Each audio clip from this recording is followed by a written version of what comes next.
Assalamualaikum warahmatullahi wabarakatuh. Perkenalkan, nama saya Fadila Rizky Sayuti dengan NIM 230 250 50 20 20. Di sini saya akan menjelaskan materi tentang SDLC atau Software Development Life Cycle.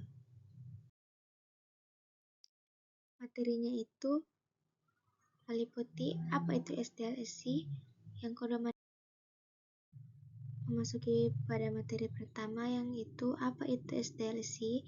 Jadi yang pertama itu siklus hidup pengembangan perangkat lunak atau Software Development Life Cycle atau SDLC adalah proses yang hemat biaya dan hemat waktu yang digunakan oleh tim pengembangan untuk mendesain serta membangun perangkat lunak berkualitas tinggi.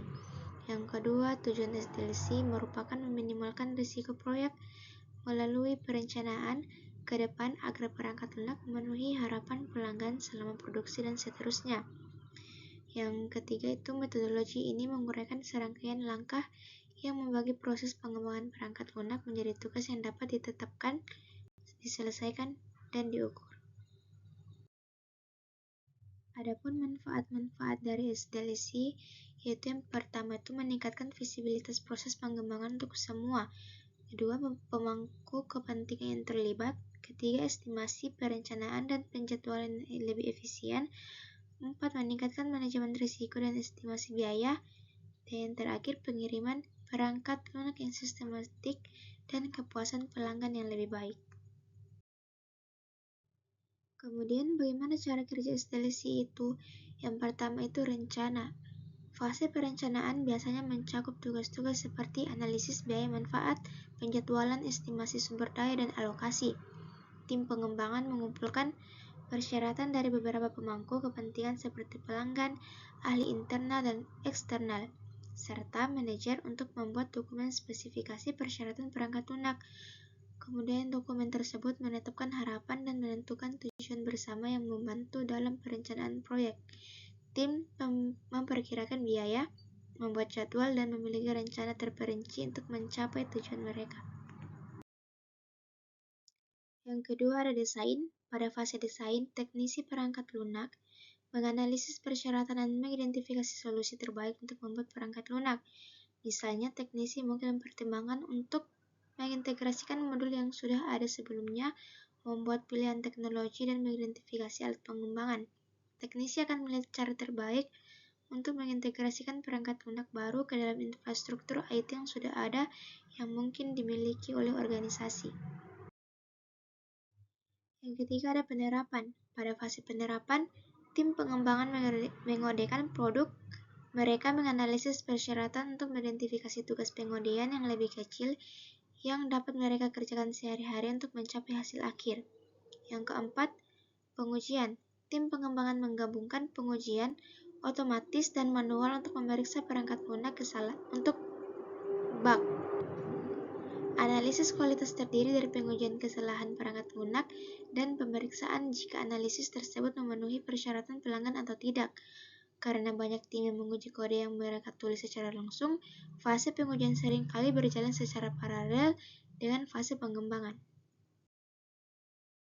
Kemudian deployment. Saat tim mengembangkan perangkat lunak, mereka mengodekan dan menguji pada salinan perangkat lunak yang berbeda dibandingkan yang diakses pengguna.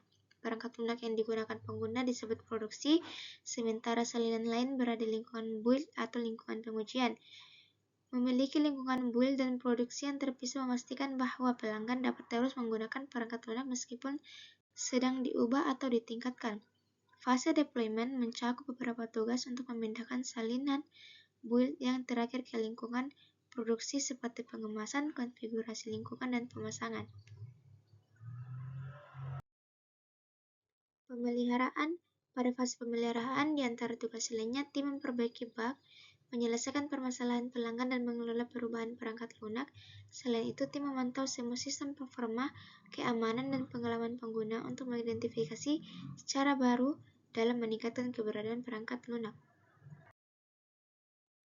Memasuki materi selanjutnya, apa saja model-model SDLC?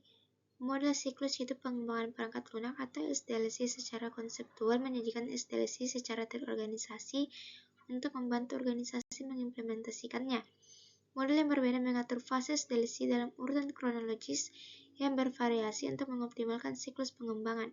Beberapa modelnya diantaranya itu model waterfall, model iteratif, model spiral, model tangkas, model angle. Bagaimana SDLC menangani keamanan? Dalam pengembangan perangkat lunak tradisional, penguji keamanan merupakan proses terpisah dari siklus hidup pengembangan perangkat lunak. Tim keamanan menemukan kelemahan keamanan hanya setelah mereka membangun perangkat lunak. Hal ini menyebabkan tingginya jumlah bug tetap tersembunyi serta meningkatnya risiko keamanan. Development second option adalah praktik mengintegrasikan pengujian keamanan pada setiap tahap proses pengembangan perangkat lunak. Bagaimana SDLC dibandingkan dengan metodologi manajemen siklus hidup lainnya? Yang pertama, siklus hidup pengembangan sistem. Singkatan SDLC terkadang dapat mengacu pada sistem hidup pengembangan sistem, proses perencanaan, dan pembuatan sistem IT. Sistem biasanya terdiri dari beberapa komponen perangkat keras dan perangkat lunak yang bekerja sama untuk melakukan fungsi yang kompleks. Yang kedua, siklus hidup pengembangan perangkat lunak. Dibandingkan dengan siklus hidup pengembangan sistem, siklus hidup pengembangan perangkat lunak hanya membahas pengembangan dan pengujian komponen perangkat lunak. Yang ketiga, manajemen siklus hidup aplikasi. Manajemen siklus hidup aplikasi ALM adalah pembuatan dan pemeliharaan aplikasi perangkat lunak hingga tidak lagi digunakan. Keempat, SDLC dibandingkan dengan ALM. SDLC menjelaskan tahap pengembangan aplikasi secara lebih detail. SDLC merupakan bagian dari ALM. Sekian dan terima kasih.